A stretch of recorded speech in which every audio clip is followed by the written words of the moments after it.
brain leak. 3, 2, 1. Clapperoo. Get it all out of your system. Get it all out of your system right now. Oh, you're drinking a Red Bull. No, you're not. I'm drinking a Dash. What is that? Flavored water. Sparkling water infused with wonky peaches. Wonky peaches. It's a 0-calorie drink where they take all the fruits that are not store-worthy. They're perfectly fine, but they're ugly. So they take those and squash them all up into water. It's basically like a LaCroix, but That's a little more nice flavor. that they take those wonky fruits. Yeah, wonky fruits need love too. Yeah. Otherwise, they just get crushed into a gorilla's mouth. Oh, I love watching those gorillas. Gorillas need love too, though. They do. It's very important. Do you think apes, the great apes even, do you think that they're picky about their fruit? They pick up a banana and they're like, that has black spots on it. I don't know. Like, are they aware of the ripeness? Will they not even eat a squishy old black banana? I don't know. Well, probably some of them. Like Spencer. He's not a great ape, but he's a great guy. And He won't eat stuff like that? yeah, there's certain stuff that he doesn't like. Like I had to change his food a couple of times because he was really picky and he didn't want to eat it. And it's like, this is gross. Give me something better. Yeah, BB does that. I'm like, you can't have anything else. It has sugar in it and you'll die. And he just doesn't get that. And he's like, fuck you. Get out of here. Get the fuck out of here, bitch. You fucking bitch. If I was a great ape, and you know, what are humans? If not the greatest ape. Yeah, I don't want to eat a banana with a lot of poop on it. You know? Yeah. What would your great ape name be? I think mine would be Caius. Whoa. Yeah. Very stoic. Yeah. I think I would just be that ape that like watches. And then you go near him and he cowers into a puddle of his own piss. I think my great ape name would be something fucking dumb, like Cribbles or Churmley or something. You know? You'd just be called Bubbles or something. Yeah, that'd be sick. Bubbles the silverback. I can't remember if I said this on the podcast before, but when my dad was in college, you know, college is a time for experimenting, finding yourself. So naturally, he took a clown course, and his clown name was Bamboozle. Bamboozle the clown, yeah. That's a bit long for a name. Like, you need a name the kids can pronounce. Yeah. Is that why he's not a clown now? Because kids didn't know who the fuck he was? Yeah, the kids couldn't ask for him by name. I want Bibloozle. Bibloozle. I want Bibloos. That's my great ape name now, Bibloozle. Bibloozle. And here comes Bibloozle to show us one of his amazing talents. And you're just spinning in a circle in a tutu blowing bubbles. We need to go and see some apes. You and I, just look at them. We're looking at them right now. Yeah, but we are the greatest apes that have ever done this planet. Yeah, we should go to the zoo and we should let the apes know. Say, hey. Start banging our chests, showing our asses. Throwing shit at them. Yeah, bring a harem with us. Just being like, look, you could have had all this, but you're in a cage. I don't see any people in cages from gorillas. Other way around, bitch. Yeah, you don't got an iPhone with games on it, do you? No. Yeah, you can't even spell iPhone. Yeah, but when you look at a monkey, when you look at an ape, aren't you just a little jealous? They're just sitting in there, just fucking eating food, probably jerking off, just sitting around. What else do you do? True. I don't see our lives as any different. They don't have to do any boring stuff. They just get to sit around, you know? They live in the same enclosure forever. That's the most boring thing. Oh, not the wild ones. They can't not the go real ones. the real OG gorillas. The original gorilla. Yeah. Yeah, They I get guess to go so. around, run around in trees and stuff. Yeah, but they have to worry about shit attacking them. They have to worry about fighting with each other all the time. I don't think they're worried about it. I think that's just a thing. They can't just go to Costco and get a fucking hot dog. I mean, how different could their lives be from living in America? I go outside. It is a jungle out there. Yeah. You know? I don't know. Yeah, the great apes. The great apes. If only we knew more about them. Did you know we know more about the surface of the moon than we do our own apes?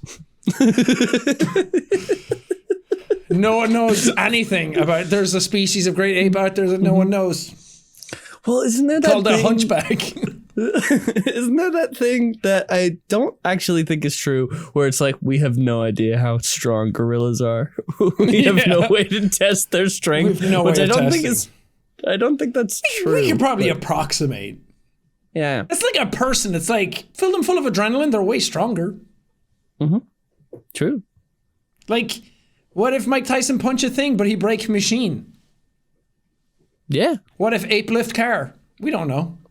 How much effort was he putting in? A mother in distress with her baby underneath a car will kill a man. For parking on their car, parking on their baby. Yeah. Well, how strong can a baby be, though? You think a baby could lift a car off a mom? Strength. I think the baby could lift a car off the mom, but I don't think that the incentive is there. You know? Do you think a baby could lift a gorilla holding a mom? Yeah. Me too. And they'd do it. They'd do it for sure. They'd go all Popeye on it to just squeeze a titty. The milk goes up in the air and down their gullet and they'd start bulging out. I got to save me, mommy. I saw a photo recently that I was like, whoa, I've never thought about that before. It was a monkey with titties. And I was like, I've never thought about that before. I guess that would happen, wouldn't it? Yeah. In the real world. You never seen those monkeys videos of like gorillas squeezing like their partner's tits? I know, but they were like, they almost looked like implants. They were so full. And I was... The Hollywood apes are just all fake. They're all plastic. Wild. And I was like, I guess they would be large if they're... Yeah, they're pretty much just us. It was weird and I didn't like it. Yeah. That's all I've got to say on that. Well, I'm glad you learned a thing. Everybody at home, you learned a thing today. Hairy ape titties. Yep. They're out there.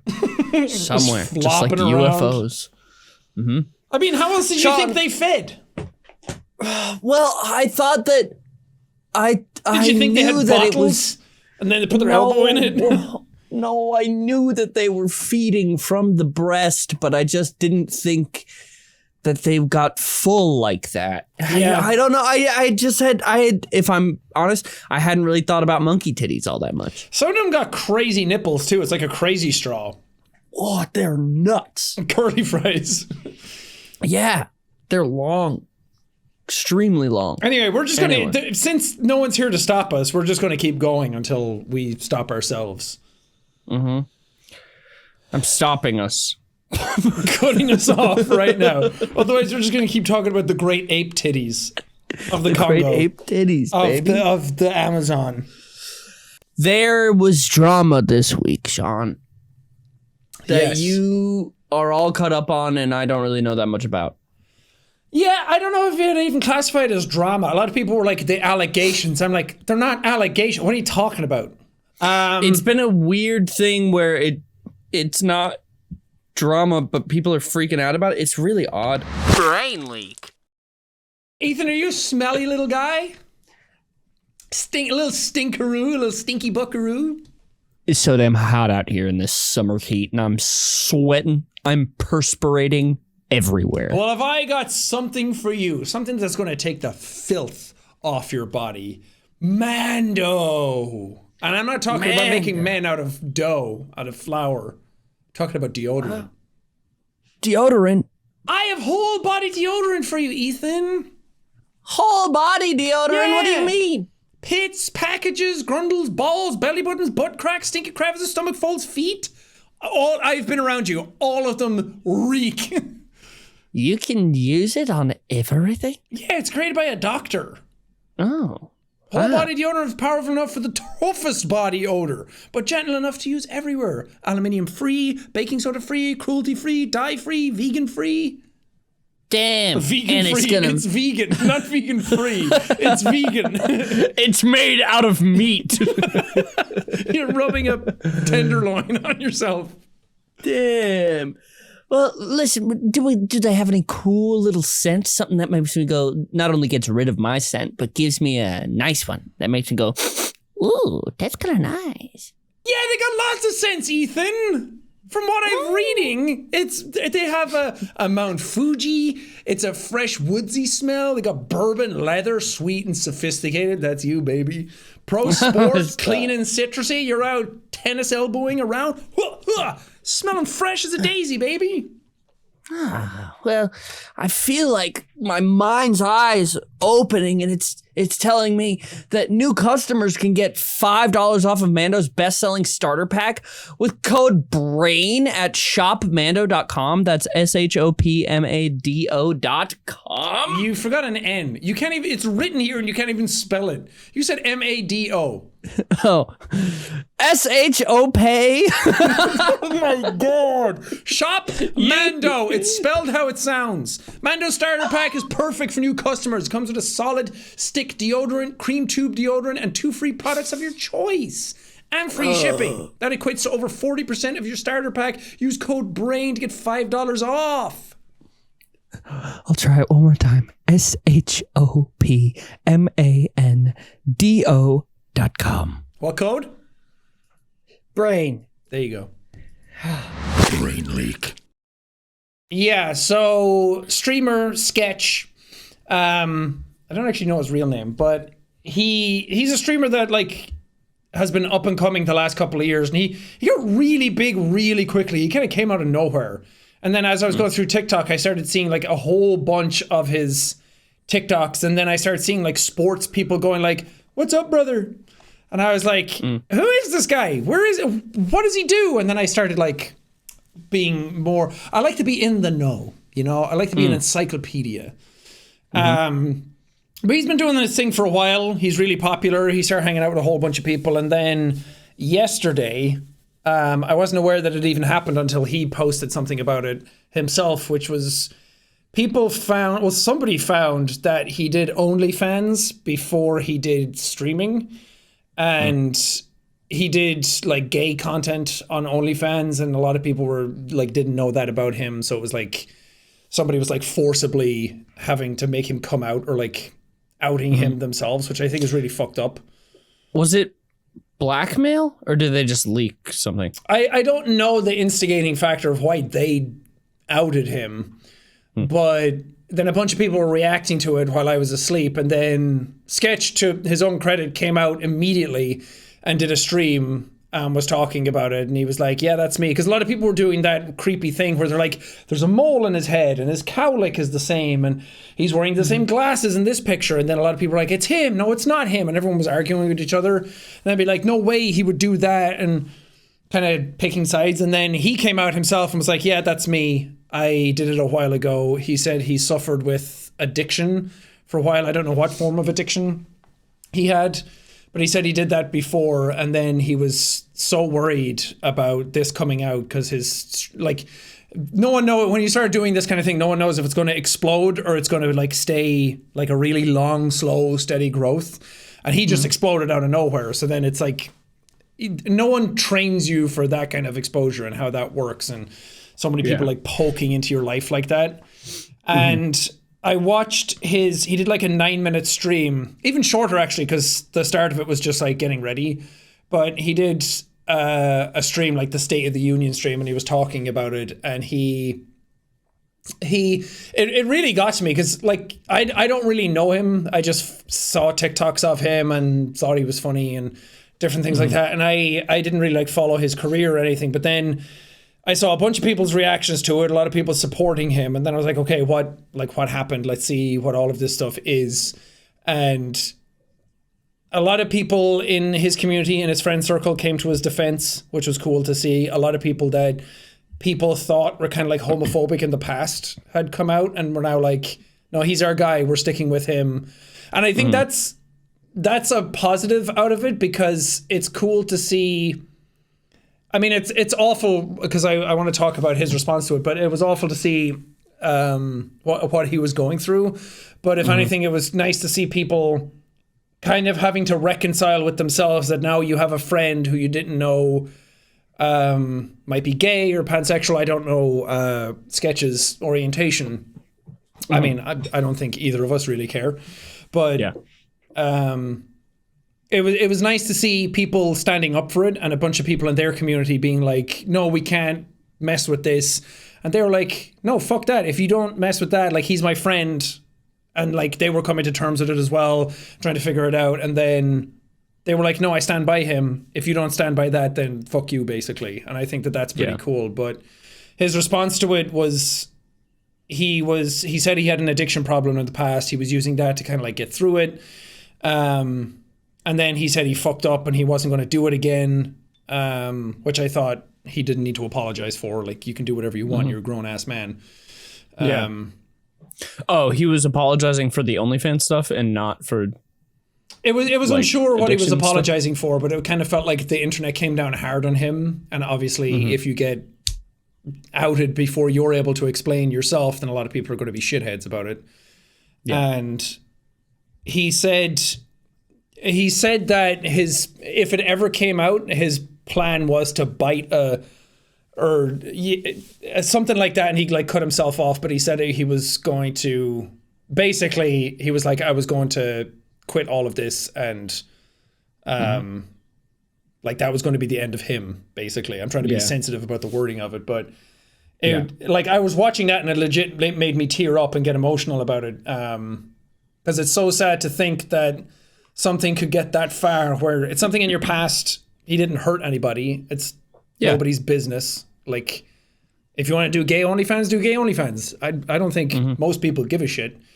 But to see that it got so far that the homophobia online like made him fall into a spiral that dark and that heavy, and then he said that people like FaZe Banks messaged him and basically saved his life and was like, come back to our house and like we'll talk through this and like get you through it. And I think that's the nicest part about it all, is that so many people came to his defense and something like that happened, where I think in the past on the internet it hasn't been that accommodating to people doing that kind of stuff or being outed for stuff. And I think it's a good way of showing that the internet's kind of, obviously you have the fuck bags out there who are going to say shit and be like, no, he was lying to everybody and he's gay and we can't trust that, and shut up. But I think it's nice to see how many people came to his defense. I just think I feel bad for the amount of trauma he had to go through in such a quick amount of time. Like, seeing the amount of internet hate come his way so quickly. But I mean, he's probably never going to watch this, but I thought it was very cool to see him own up to it immediately and not let the internet run rampant to make up theories and drag his name too much. He was just like, that's me. It was a different time in my life. And now he says that he doesn't do that kind of stuff, like the OnlyFans stuff anymore. So, and he's gotten over his addiction. And I think that's also a big thing that I don't think many people out there understand how difficult addiction is. A lot of people have gone out and they've been like, they've probably tried drugs before. They've probably tried alcohol and stuff. And they're like, I get the allure, but it's just like, can't you just not do it? Which is like, I have alcohol addicts in my family. And I think I was so scared my entire life growing up that I was like, I'm going to be an addict. I need to stay away from alcohol. It's so scary. I don't know what I'm going to do. Like, and then there was times I would drink and I'm like, okay, I would have to like check myself to be like, okay, I don't think I like need it again. Like, I can go without it. And I don't think people like, unless you know addiction or you've gone through addiction or you know people who have gone through addiction, you don't know what that's actually like. But I think it's cool. I think Sketch is very brave for what he did. And I think it's a cool thing to be able to, well, maybe not cool thing is the better way of putting it, but I think the way he handled it was very honest and open. He cracked a few jokes. He was very transparent. He was very vulnerable. I think a lot of people would have crumbled in that scenario, and I think it's very cool what he did, and I hope he knows that how many people support him. Brain leak. Sean. Yes. Listen, there's so many products and stuff out there that I've been seeing, so many ads. You know, summertime, there's so many ads that are happening out there. And it's wanting me to buy this, it's wanting me to subscribe to this. And I keep doing all of these free trials, and then I forget about them. And I have thousands, maybe even tens of thousands of dollars of subscriptions. How much money do you think you're spending every month on subscriptions? Because I can tell you, it's probably more than you think. Over 74% of people have subscriptions they're forgotten about. Man, but what do I even do with that? How could I don't even know what they are. I can't go and cancel them. I know. I went and I keep getting emails that are like, your thing is coming up. And I'm like, I used that one time for a video to get like a sample for something or a loop or a sound. And I'm still paying for it. And I don't use it at all. Well, I wish that there was something like, I don't know, Rocket Money that I could go to, maybe rocketmoney.com/brainleak and get a thing that'll cancel all my unwanted subscriptions for me. Yeah, I heard that that's a personal finance app that finds and cancels your unwanted subscriptions, monitors your spending, and even helps lower your bills so that you can grow your savings, not low your savings. Oh, baby, stop wasting money on things that you don't use, guys. Don't be like me. Go and cancel your unwanted subscriptions. Get your money back. See this? This is the face of a guy who spends too much money on subscriptions. Don't be like me. Don't be like this guy. Don't be like that guy. rocketmoney.com/brainleak. Go there. Get your money back. Get your life back. Get your wife back. Get it all back. Rocket the money. Rocket the money. Brain leak! Yeah, it was crazy seeing on Twitter yesterday just the immense amount of support that he was getting, which is awesome. Yeah. It's so sad that a scenario like this happens and the internet kind of makes it into this big drama thing where he has to address it and is just forced to address it. Yeah, forced to like it just come sucks. out in some way. Whenever, Yeah. I mean, both of us are straight, so we don't know what it's like to have to wrestle with that ideology in your brain that like you have to, like, we didn't have to come out as straight people. It's just like the standard way of people's thinking. Yeah. The fact that people have to come out at all, I think, is kind of fucked up. That it's like you can't just live your life, do your thing, and then people are like, oh, that's just you. Like you have to come out. And then some people do it as a thing of celebration to be like, this is my moment. I've told the people I love. Now it's my time to come out publicly. And then they turn it into a positive. But when you're outed like that, you don't even get that moment. It's like turned on you immediately. And it's like a part of yourself that it's like imagine putting yourself in some scenarios where it's like, oh, we saw videos of you in bed with a woman. And then people like shit on you for doing that. It's like, dude, that's just me. Like, I just want to have fun with someone, love someone, have sex with someone. Who fucking cares? Yeah. It's so sad.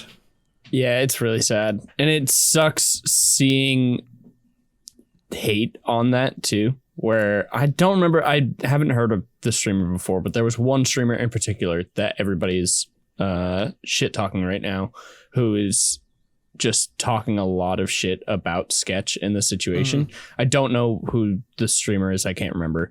Is his name Sneeko? Probably. Honestly, it just sucks where it's just like, why do you care? Why do you care at all? It literally doesn't affect you in any way. Yeah, it's I hate seeing that because we had the Dr. Disrespect stuff a week or two ago that a lot of people are, I don't know how they're comparing the two. It's completely different. People are saying like, oh, both of them were hiding something. It's like, that's not the same scenario at all. Not the same at all. And I hate seeing people conflate the two because one is criminal, the other isn't. Yeah. It's fucked up. But yeah, that's kind of what's been going on. And I I think about it in terms of like, because I was sitting down and I was like, I want to like show support. Like, I don't even know Sketch. I don't even know if he knows me, but I was like, I want to show support in some way for him. Because I'm like, I was thinking about if I was in that scenario, it would mean a lot to me to see people who I don't even know or interact with or who have no affiliation with come to my defense and like say something. And also kind of reinforce that ideology that kind of, the way people act towards that in a negative way is not acceptable. And it's like that progress in society is going to happen regardless of whether you want it to or not. Like you look over the years where it's like, oh, women can't do a certain thing. Now they can. Black people can't do a certain thing. Now they can. Like that progress comes with a lot of passion and fighting. But I think that progress happens regardless of whether you want it to or not. And I think the world is always progressing and evolving towards a more positive place. Even though when you're in it, it's like, oh God, this is awful. And nobody's doing anything. But in the 11 years that I've been doing this job, but also how long I've been around, like seeing people's open-minded nature to not only homosexuality, but pansexuality, asexuality, bisexuality, like it's so much more open and honest these days that I think that's cool. I think that progress and that way of going is such a cool thing to happen. And I think if you lend your voice to that a bit, it means a lot. And I think, I mean, I speak for both of us when we've both openly been like aligning with people who are going through their struggles like that and kind of trying to create a safe space for them to be able to talk about it and live their own life and just be who they want to be. And also not make such a big deal out of it, which maybe talking about this now is making a big deal out of it. I don't know. Well, but we're talking about it because everybody was freaking out about it, and it shouldn't be like that. Because I remember, like, back when we both started YouTube, like, there was a lot of people that would make coming out videos, and they were much more big of a deal back then than they are today, which I think is great because people are like, oh, okay, cool. It was almost a trend back in the day to be like, oh, that person came out, so then it gave people courage. But it was like, in terms of like algorithm stuff, it was almost like a trend was happening all across YouTube in like the space of a year. So I think talking about it is important to, but it's like, it's not our story. It's not our, like, it's not anybody's business but his, and it's not anybody else's story and journey and life but his. So I think it's kind of fucked up for somebody to find this stuff out. And I mean, I guess that's just the fucking internet, is it? Not that it excuses it, but it's like, if you have something to hide, the internet's going to find it and use it against you. And I feel like if that something is illegal and criminal and like the Dr. Disrespect stuff, then that probably should be known because that's dangerous to have around.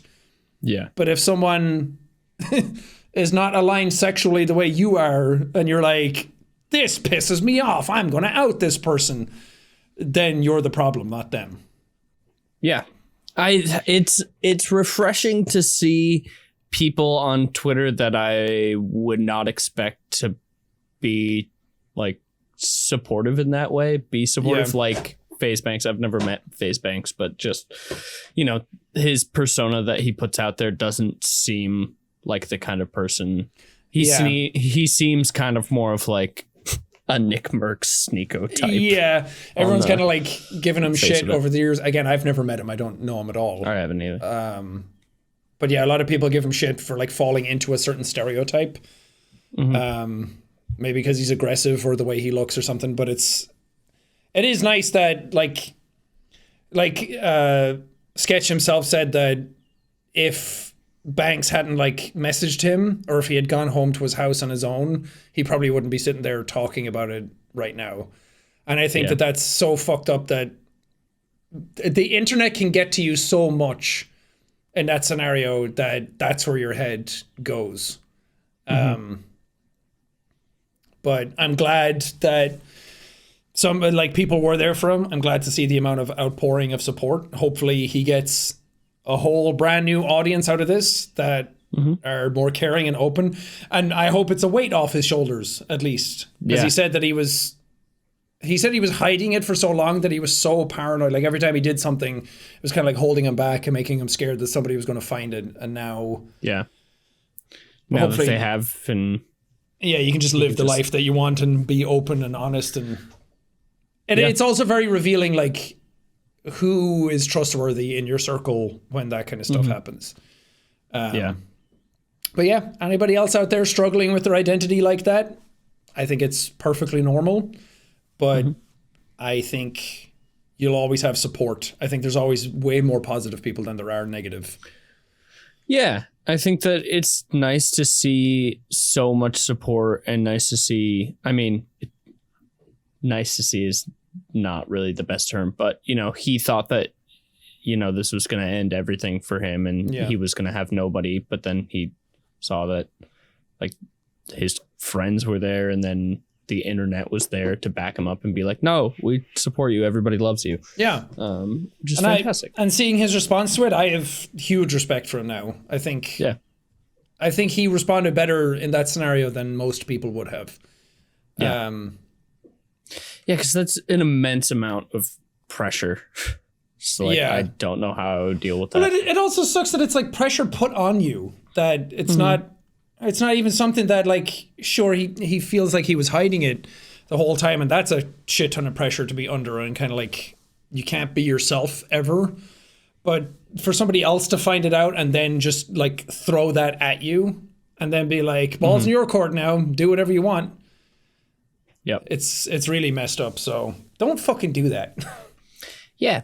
Don't do that, please. I don't think anyone in our audience would, because I think our audiences are very open and honest and kind, and we've been very honest and open about stuff in the past. But I think overall the mental health part of it is very important, and I think both of us have kind of tried to champion that for a very long time, to like take care of your mental health and take time away, take time off to figure things out, and hopefully he's able to reconcile with it and be positive about it and not have this kind of like hang over himself forever. Yeah. Yeah. Hopefully it just kind of gives him a big, like, oh, everything's cool. I'm fine. People like me. Yeah. Yeah. But sad and happy story at the same time. Yeah. And it's also, not only is it like the stuff about Sketch and homophobia and everything, it's also like, it's still like sex work is still so looked down on. And it's one of those things where it's like, I don't think I would ever do OnlyFans. I think I'm too insecure to do anything like that. But it's like, if somebody wants to do that, like, who gives a shit? Pay the bills however you want. Yeah. Who cares? Yeah. If you're comfortable with your own body and you want to show it to other people and make money off of it, then go for it. Yeah, it's fine. It's nice to see that even though it's sort of slow progress, like we're making progress across the board in those areas. I think that's for the most part. The key message to take out of it all, that progress does happen. Yeah, that bulldozer ain't stopping, baby. It ain't stopping, baby. Wasn't it in the last 5 years? Maybe my timeline is fucked up. That Ireland legalized gay marriage. Yeah, or was that longer ago? I can't remember. I think it was. It was within my career, at least. I feel like it was in the last few years, 2015. but that might. Oh, that's almost 10 years ago. Oh God, it's 9 years ago. Jesus. Well, I thought it was closer to 2020 than. I mean, I guess it was than it was. I guess. But 2015. Where does the time go, Sean? And I think we legalized abortions as well in 2018. So it's pretty cool to see Ireland do that for some place that was so staunchly Catholic for so long. And now, and like, even in my time of growing up in school, it was like the priest came in to talk about stuff in class, and like we had to go to confession and do all it. Like, it was so crazy that I got a day off school one time to go do confession in a church. And then I was like, I'm fucking 10 years old. What do I have to confess about? It was the first time that I ever wrangled with myself to be like, I'm sorry. And my confession was like, I was mean to my parents. I'm like, that's not a sin. That's a being You a and kid. I should go to a confessional. I don't want to. I don't want to tell anyone shit. I did all that shit when I was a kid, and the religious repression built into me, and that fucking the whole system was just so, like, even from the inside, going as like an altar boy and seeing the priest come back after church and like counting the coins in the collection plate, and I was like, this is all a fucking scam, isn't it? Like, I saw more of it than I cared to, and how being at a funeral was kind of like, it's for a priest, it feels like going up on stage and doing a play. Like you're going up and you're saying the words, but it's like you've done it so often, I don't even know if you believe them anymore. Yeah, just robot mode, baby. Yeah, talking to the priest behind the scenes, I was like, I don't know if I trust you.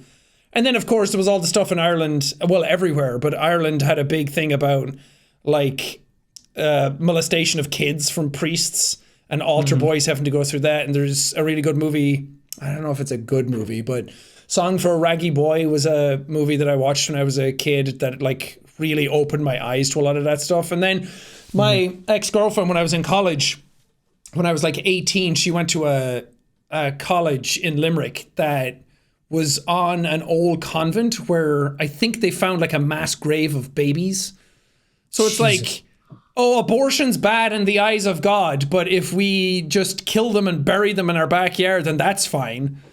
And that kind of stuff. I was like, Yeah, that makes sense. That makes a lot of sense. Dude, come on. I'm fine if people are into Catholicism and everything, if they get peace out of that, if they're like, my grandmother was into it very heavily, and she would like legit pray for like an hour before sleep every night, and that was her thing. She felt closer to something. Dedication, baby. Her spirituality was awakened. She felt more aligned. It was meditative for her. If you're into spirituality like that, go for it. But I've been around the church for a very long time, and it's not just, oh, I read some stuff on the internet. Like, I lived that fucking 90s era and heard the 80s era of Catholicism in Ireland, where I'm like, nah, not for Catholicism era's tour. Oh. Yes. Just, it grossed me out and I didn't like it. Yeah, I was not raised religious. My dad went to Catholic school for 12 years. So I was not really raised religious. And I'm thankful for that. Again, like you just said, if that's your thing, like, go for it.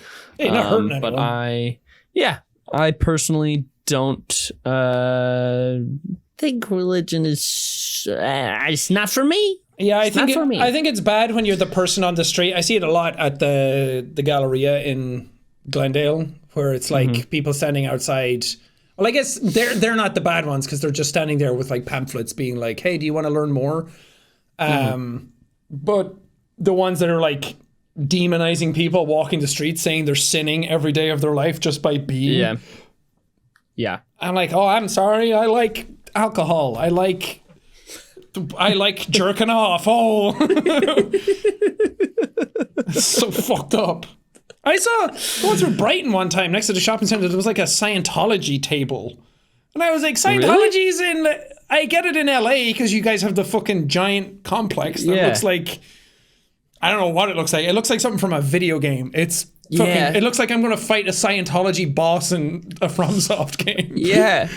They'll give you a free brunch, apparently, if you give them all of your information, which is not a good idea. Well, don't go and do that. It's not free because then you have to give them all your money forever.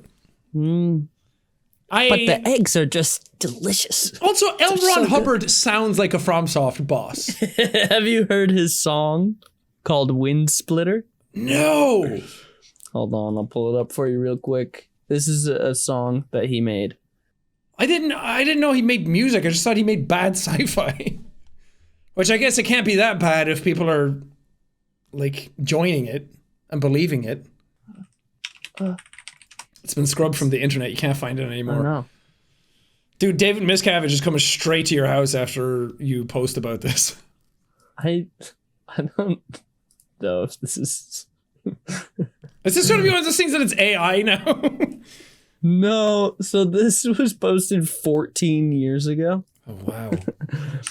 The description says, this is a track from L. Ron Hubbard's 1982 album, Space Jazz. The best fun fact about this track is that it was created using a revolutionary, for the time, Fairlight CMI synthesizer that cost over $25,000. The rest of the album is just as ridiculous, awful, and hilarious as this song. You can download Space Jazz in its entirety. Okay, How many thetans do you have to get rid of to get $25,000? Oh, thetans. Here you go. This is L. Ron Hubbard's Wind Splitter. Why is the first thing I see a fucking dog on like a Shetland pony? Oh, you'll find out. Okay. It's so good, isn't it? Amazing. This is fucking awful. It's so funny. Wait, does he sing at all? No singing, just instrumental. It sounds like somebody bought him one of those keyboards for Christmas that comes with like 120 sounds, and he's just like ding ding ding. And then like he put in like a horse sound. It's like Ross from Friends, where he has like the helicopter sounds and the sirens. It's so wild. Sean, we have to make an album of something. I mean, if fucking L. Ron Hubbard can do it, then we can. Yeah, let's make a fucking god-awful album and just donate all the profits to a charity. Great. Donate all the profits to Scientology. Donate all the profits to our bank accounts. I'm donating all the profits to me because I deserve it. To the Ethan Nestor Foundation of my bank. Thank you so much for your support. Thank you. When did he die? L. Ron 86. Hubbard? Oh, even before I was born. Oh, man. I have a very loose knowledge of Scientology. What is the main belief of Scientology? You have thetans in your body and you need to be cleansed by them to go to the other planet that we're all going to go to. I can't remember the name of the planet. The core belief holds that a human is an immortal spiritual being, thetan, that is resident in a physical body. The thetan has had innumerable past lives, some of which preceding the thetan's arrival on Earth, where it lived in extraterrestrial cultures. Interesting. Very interesting. You should watch the South Park episodes on it, because it's like the Mormon one where it's pretty, like, that is what the belief system is. Yeah. But you're not supposed to know any of this stuff because you have to buy into it, and then the more you pay, the higher your level. I don't know if you have to get rid of your thetans or raise your thetans, and then the higher level you are, the more you're able to learn. You get like the third book and things like that. Oh yeah. Do you have to pay for the Xenu? book? Xenu. I've also is a figure in the Church of Scientology's secret advanced technology. What about Apostafarian? Do you know about Pastafarians? What the Church of the Flying Spaghetti Monster? Oh my god, that actually became a thing. The Church of the Flying Spaghetti Monster, after having existed in secrecy for hundreds of years, came into the mainstream just a few years ago, with millions, if not thousands, of devout worshippers. There are dozens of us! Dozens! The Church of the Flying Spaghetti Monster is widely considered a legitimate religion, even by its opponents, mostly fundamentalist Christians who have accepted that our God has larger balls than theirs. Okay, so this is not real. That's like the flat earther of the religious people. Oh, it's so good. Oh, I love that. I mean, yeah. I'm not here to just bash on religion. But Scientology I am! Scientology is where I draw the line. Yeah, Scientology is not good. Not a good thing. Listen, there's been a lot of good that has come from religion sometimes. You know, it's great for building a community and stuff like that. But there's also been a lot of bad things. A lot of bad things that have happened. The fact that because most of religion. religions end with a judgment day and a doomsday, or like God's going to come down and like destroy the world and save the righteous. I'm like, I don't know about that. I don't know if I want to chill with that. I don't know if I want to go up there and chill with that. I like the idea of trying your best every day to be the best person that you can be. That's great. There's nothing bad about that. What I don't love is the tremendous amount of guilt that I think inherently comes from religion, where you are just analyzing every single thing that you do and putting it into a good slot or a bad slot. Yeah. And then you're like, oh, I did all these bad things. Oh, God. And then the thought that if you do these bad things, then you are going to literally burn alive for eternity, I think is not great. Yeah, plus, like, my dad wasn't a perfect man. Are people going to tell me that he's... Well, apparently the internet told me a lot when he died. The comments were all that my dad was burning in hell, which was... Oh, that was super cool that people did that at the time. I don't like that thought. Nope. I'd say I'm more agnostic than I am atheist. Because, I'm a fantasy lover. I've been reading Brandon Sanderson. Maybe the Almighty's up there fighting odium right now. Who knows? I was just about to say that. The same.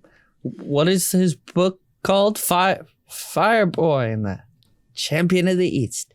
Fireboy and the Champion of the East that's as the internet would say, that goes crazy. That goes fucking crazy, dude. It's the Stormlight Archive. The Way of Kings, Words of Radiance, Oathbringer, Rhythm of War, Wind and Truth is coming out at the end of the year. Come Seekers next. It's crazy. That one's going to hit hard. Jimmy Billy Bong and the Wampoms. That's what my book would be called. The far southeast of Agakragia. Nice. What's And their main Calagon. export? Their main export? Magic. Ooh. Their You main can export import? magic? Magic. Oh, damn. What is the story about? Magic. It's okay. every fantasy book. If you had to write a book, what would the genre be? Well, I already have a tremendous amount of notes in my phone to write a fantasy book, so I'm not going to say what it is because I don't know if it'll ever exist, and I hate that I've already kind of like said it to people. I said it in like the retiring video, and I was like, now people are going to expect it, and I'm like, I'm not a writer. I don't know. I would just like to write it and put it out, and if it's bad, that's fine. Obviously, it would crush my little spirit, but I think being able to write it in the first place would be a feat upon itself because I have no training in that. And of course, my toxic trait is thinking that I could do it and just be like, I could do it. I have a cool idea for a world and a setting, but I think characters and dialogue are where my weak points are right now. Is it going to be called Fireboy and the Champion of the Far East? Or No, that's yours. That's yours, baby. Oh, okay. Sick. I can take that. Yeah. Great. What's- Patented. Tell me, what would you write? Well, first of all, you're going to have to tell me what Fireboy and the Champion of the Southeast is. But Far East, sorry. Whoop, my bad. Yep. That's like saying the return of one of the kings. Idiot. What genre would you write? What genre would I write? I do love a sci-fi, but kind of like a Blade Runner kind of sci-fi. Not Do you want to go hard where I- sci-fi or like light sci-fi? Because Blade Runner's pretty hardcore.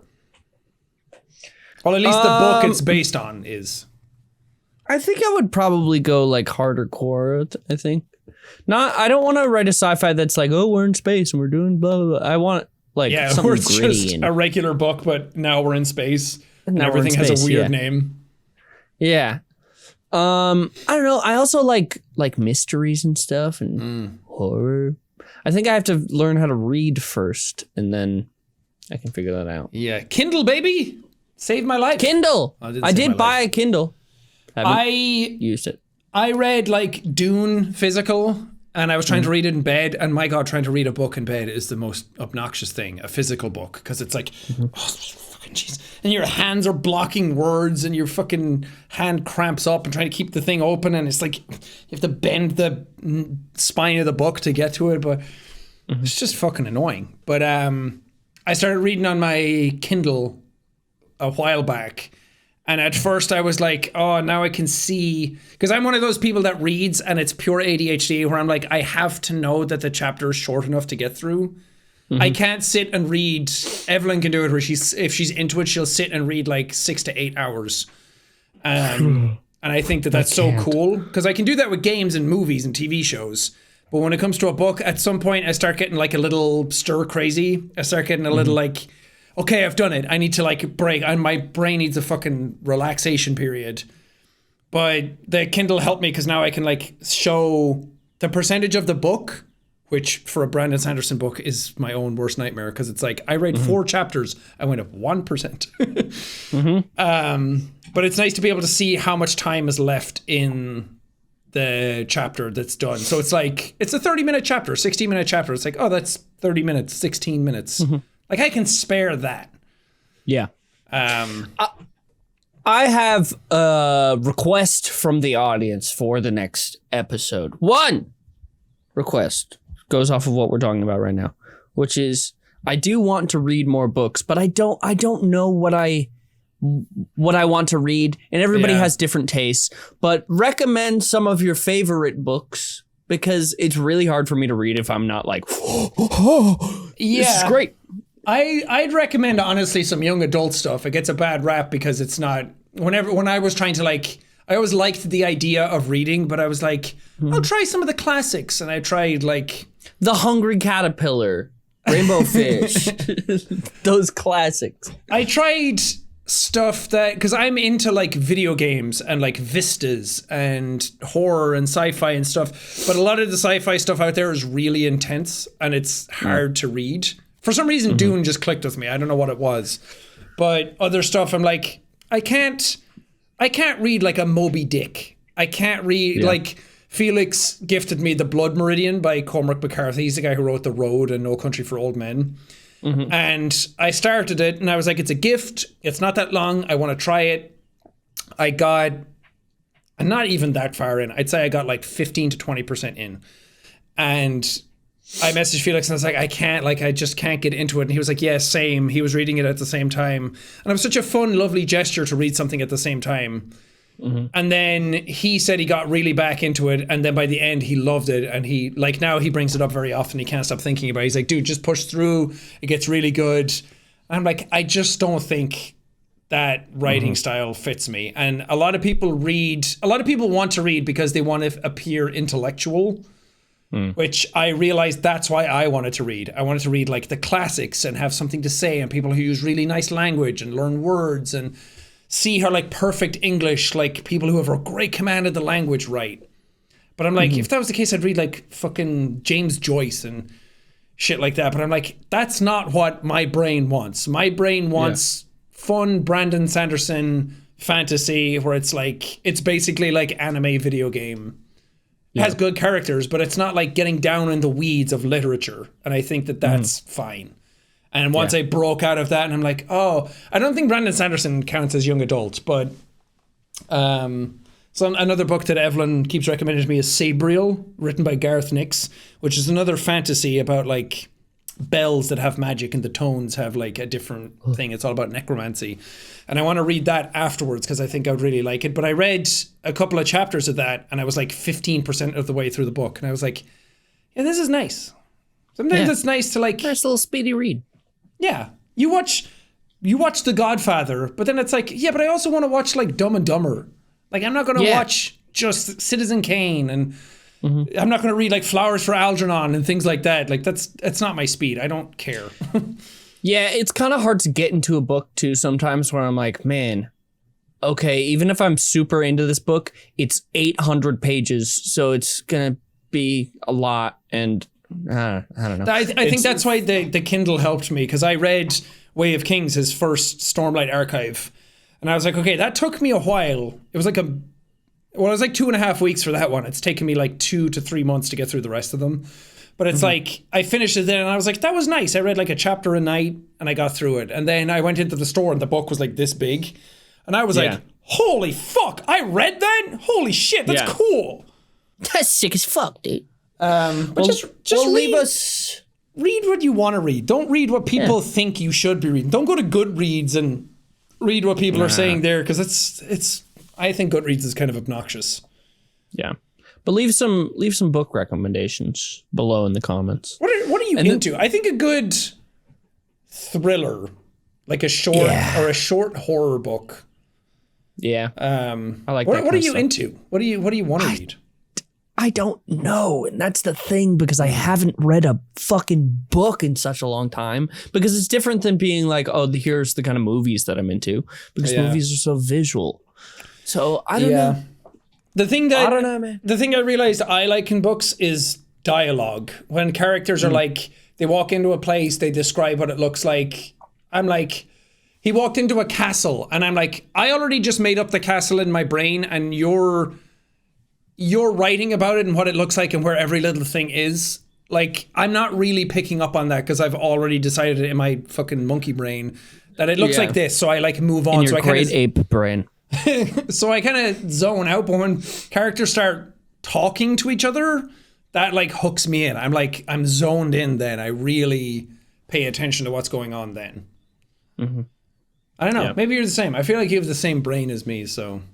Yeah, we have very similar brains. I also do the same thing when I'm reading something. I have a very clear image of it in my mind. So when there's more description added, sometimes I'm like, no, I got it. Stop. Yeah.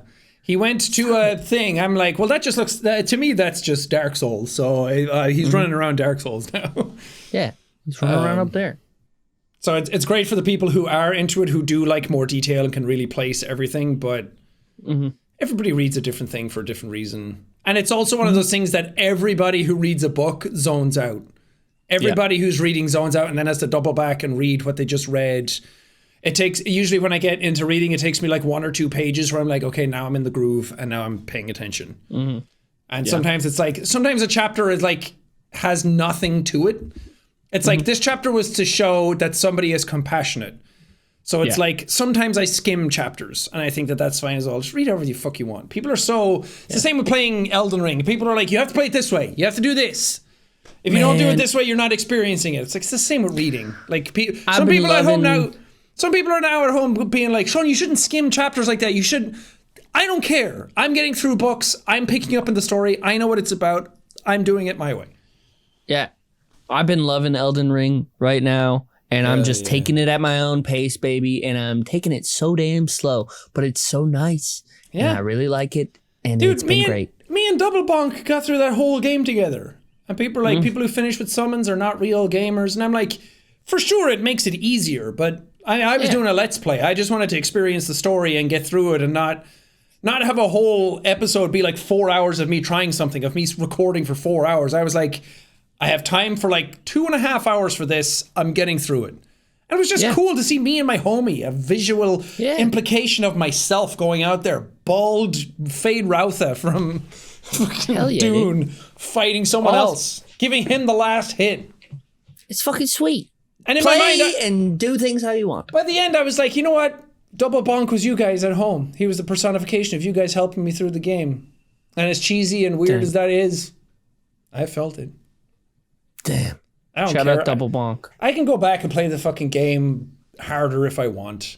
I played the first, like, the main game of Elden Ring 2 weeks before it came out, before patches, before guides, before anything. I didn't know what weapons were good. I didn't even know the Mimic was in the game. I didn't even get it on my first run. Took me 4 hours to beat Malekith. Took me 4.5 to beat the Elden Beast.